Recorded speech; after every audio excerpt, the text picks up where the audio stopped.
Here we are in the garage and the continuing repair of the 1989 Four Winns Vista 25-foot cabin cruiser.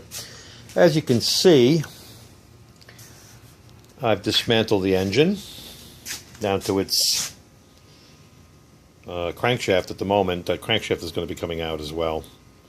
Found the offending problem. I know those of you that have been watching the videos, I bought this boat and took it out one day and I started hearing a very slight rod knock, so that was the end of that. And removed the engine, took the engine out and dismantled it, and sure enough I found one rod bearing that it did not spin. In fact, I have them right here. They didn't spin, but definitely compromised. I don't know what happened. I think what's going on here, being that the rest of them are in very, very good condition. If you see, these are, I mean, normal use, a couple of 100 hours worth of, running, and there's no scratches or anything except for this one. As you can see, let me try to get a little closer so you can see it. You see the difference. You really can't tell with this resolution. This is my cell phone, but here's a good bearing and here's the bad.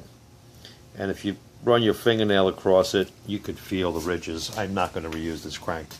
I called up a few machine shops in the area, and they're looking at about $160, $170 to cut this 0.10 undercut, and then of course apply the bearings 0.010 oversize to compensate. I could buy a complete crank kit off the internet with bearings, brand new, not cut, standard size, for about the same price. So I don't, it's a no-brainer for me. I'm going to go ahead and replace that along with a high volume oil pump, which goes right here. I mean, the engine is in good shape. This is a marine engine, so it subjects itself to a lot of salt water and stuff, but everything else is in pretty good shape. The pistons are in outstanding condition, very good shape. I am, of course, going to re-ring it. You can see that there's not a lot wrong with this thing. I mean, so, it's unfortunate. I think what happened here is the previous owner let this thing run low on oil.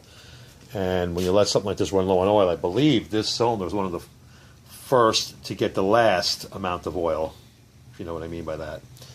So, everything gets delivered, through the pump, through the filter, and then gets delivered through the crankshaft and subsequently, works its way. So I got a feeling that this one's starved of oil. When I got this boat, it was very low on oil. So I didn't see any leaks, so I assumed it was just from lack of maintenance. Boy, was I wrong. Anyway, and down there you can see the camshaft. The cam looks okay, but I'm going to go ahead and remove it. I'm tempted to put in one of those noisy gear drive cams. I really love the way that sounds. Brings me back to the 60s and 70s, like woo noise, It's kind of cool, but I don't know how cool that's going to be in a cabin cruiser when you're trying to have a cocktail going out somewhere and you're going to hear that noise. So I guess the answer is no, going back to double row chains. Anyway, here's the engine. Exploded view, well, somewhat exploded view anyway. The heads are in real good shape, but of course I'm going to redo a valve job on them. The most of the problem with this engine is that it's just filthy dirty and just full of gunk, and it got no love at all. This engine got no respect, so I'm going to give it a new life. In fact, I'm going to give it a nice paint job. It's going to look beautiful when I'm done with it. Anyway, last thing I want to do at my age is do this engine. I've done so many engines in my life. I'm sick and tired of working on engines. Of course, my specialty was import cars. This is very barbaric to me. Not to insult the good people at General Motors at all. I mean, this engine is a proven design. There's, I'm going to say, a billion of these things. I was going to say millions, but I bet you there's a billion of these things running around somewhere. This Chevrolet V8 General Motors engine, it's got so many variations on it, but it's basically the same, and it's so simple. It's unbelievable, and that's why it works. It goes back to the basics again. This is a great engine. I still don't get, marine applications on this stuff. They just beat the crap out of these things in a boat. I don't get it. You think they'd have some other kind of source by now. I don't know.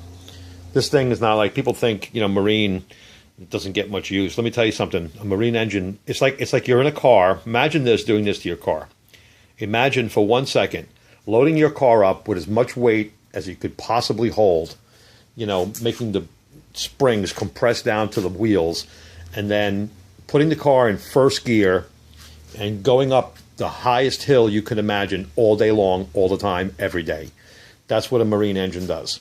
Marine engine is always hitting around between 3,000 and 4,000 RPM, always just cranking away. It takes so much power. You look at about 300 horsepower is nothing in a boat, nothing. In a car, you got some juice there. 300 horsepower in a car is nice. But in a boat, not a big deal. In fact, I'm sure you're bored to death now staring at this engine while I'm yakking away like a woman. But anyway, I get excited about engines. I think engines are magic. I think any mechanic will tell you that engines, even though you understand how they work, and even though it's been proven, physics, geometry, mathematics, whatever, chemistry, gasoline, explosions, valve, to me, it's just, I was going to use a expletive, but I won't. It's freaking magic.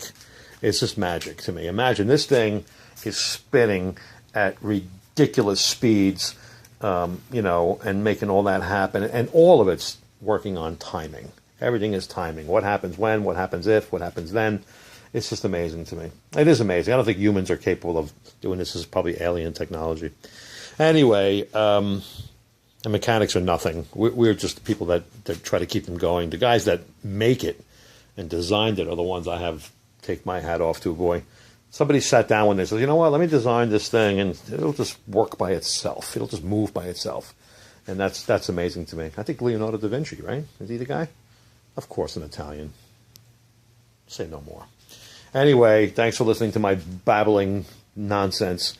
I'll talk to you soon, and maybe the next thing I film will be this thing getting a new crank and so forth and so on. Most people would just probably put new bearings on that. I don't like the way it looks. It's just I'm already here. I'm already throwing money in the garbage anyway. I mean, let's face it, the boat's a dead-end street. All right? So next film, thank you. Next film, I'm dating my age. Next video clip will be of the 5.7 liter getting some much-deserved attention. See you later for now.